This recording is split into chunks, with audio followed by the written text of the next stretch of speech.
Assalamualaikum guys, selamat datang ke SRTV. So, video ni bukanlah di dalam list persediaan untuk video-video SRTV yang akan datang.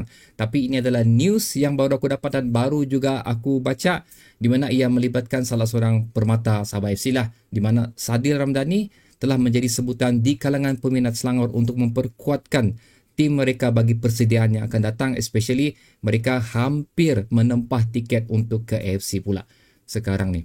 Seperti mana kita tahu, Selangor sekarang boleh dikatakan down by one player untuk di bahagian tersebut, dan buat masa ni ianya diisi oleh dua pemain yang seringkali berada di posisi tersebut, tapi kita tahu pemain tersebut bukanlah beraksi untuk di bahagian wing, tapi adalah bahagian center midfield Selangor, iaitu Brandon Gunn dan juga Mukhairi Ajmal. Sebelum ni, position tersebut telah dikelolai ataupun diketuai oleh Ten Ang, tapi Ten Ang pun telah berpindah ke Negeri Sembilan seperti mana kita tahu, membuatkan mereka agak firepower mereka di bahagian hadapan kekurangan setakat Faizal Halim dan juga penyerang import mereka bagi mereka tidak cukup sekarang ni, dan mereka perlu membaik pulih di bahagian tersebut.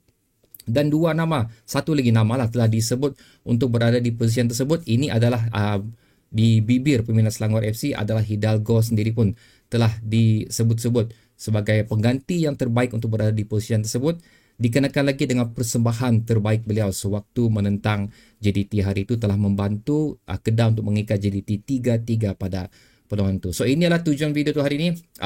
Basically daripada news tu kita akan membincangkan mengenai statistik perbezaan lah di antara Hidalgo, Sadil dan juga Faizal Halim, dan kenapa relevan untuk mereka mendapatkan salah satu daripada player ini, iaitu Hidalgo dan juga Sadil. So jom kita mulakan. Jadi kita akan mulakan dulu dengan Faizal Halim. Apa yang menarik untuk ketiga-tiga pemain ini adalah mereka berumur sekarang di bawah 25 tahun. So untuk mereka, keberadaan mereka dalam skuad Selangor amatlah relevan dari segi umur sekarang ni, dan boleh digunakan untuk jangka masa yang lama.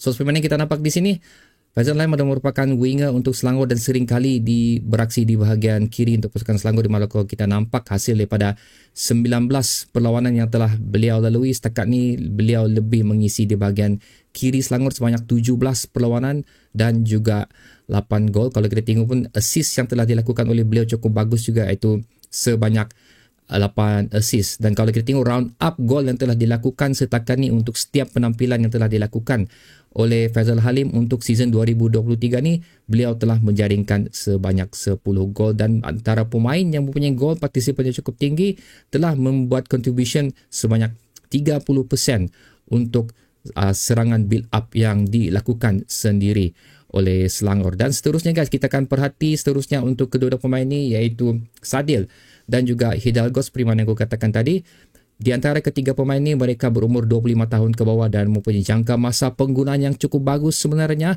untuk di nature di dalam skuad Selangor, di mana untuk kedua pemain ini telah dicatat di dalam Transfermarkt mempunyai dua posisi yang cukup berbeza, iaitu Sadil selaku left winger dan juga Hidalgo selaku right winger. Apa yang perlu kita perhatikan di sini adalah kedua pemain ini mempunyai dominan kaki sebelah kiri yang membuatkan mereka ni, antara kedua mereka ni amat sesuai untuk mengisi kekosongan yang telah ditinggalkan oleh pemain Selangor di bahagian kanan mereka. Seperti yang kita tahu, bahagian kiri Selangor telah didominasi sepenuhnya oleh Faizal Halim, membuatkan cara permainan Selangor amat sesuai untuk menempatkan sekali lagi salah satu ataupun daripada pemain yang telah aku sebutkan sebentar tadi. Dan kalau kita tengok dari segi statistik di sini, Hidalgo walaupun berkaki kiri tapi lebih banyak beraksi di bahagian kanan sebanyak 19 perlawanan yang telah beliau lalui di bahagian kanan, dengan telah memberikan 3 gol dan juga 11 assist. Manakala aku rasa data untuk Sadil ni tidak tepat, tapi kita teruskan saja.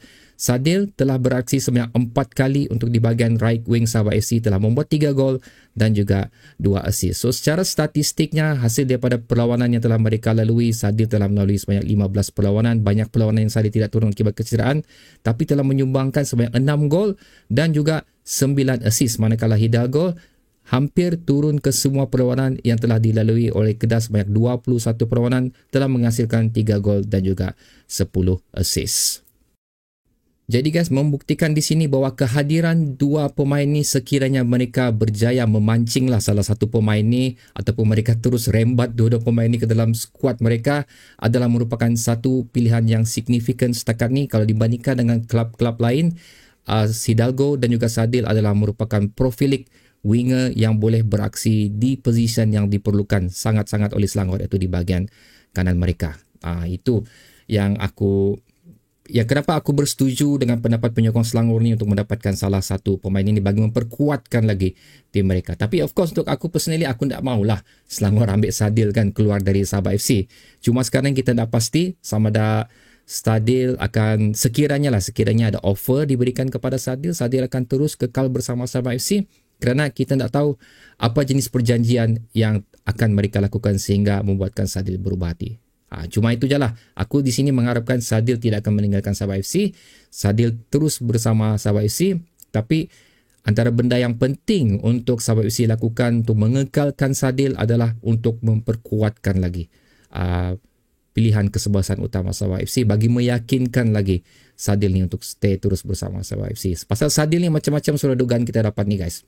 Season lepas sebelum bermulanya 2022 dan sebelum bermulanya 2023 ni banyak dikaitkan dengan klub Eropah, tapi Sadil tetap stay juga. Sekarang keluar lagi rumours ni yang Selangor ingin membaik pulih klub mereka dan peminat-peminat pun telah menyebut nama beliau untuk berada dalam kesebelasan utama Selangor. Itu antara sekali lagi lah benda yang merisaukan aku. So okay guys, apa pendapat kamu pula mengenai news ni guys? Aku ingin mendengar pendapat kamu pula. Sila letakkannya di ruang komentar di bawah. Assalamualaikum.